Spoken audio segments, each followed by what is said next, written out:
Greetings, I'm Six, and I'm here with your daily joke. So let's get to it. A little boy with diarrhea tells his mom he needs some Viagra.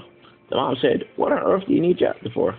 Little boy goes, "Isn't that what you give daddy when his shit doesn't get hard?" Get it? Get it? Because, you need Viagra because, he has erectile dysfunction, whatever. Yeah, that's it.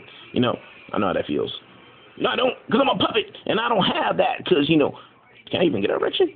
I can't, because I saw this girl once, and I tell you this, people, she made something hard. What was her name? I'm going to call her Sexy. Sexy. Oh, yeah, sexy. Oh, you know what? I'm going to tell you a second joke if I can get it out. Here we go. A guy goes to a hotel room. The guy says, "You got to share a room with a woman." He said, "Okay." He gets to the hotel room, just laying on the bed. Lady got legs wide open. She goes, "Do you know what I want?" He goes, "No." She opened the legs wider. She goes, "You know what I want now?" He goes, "No." She opened the legs really wide.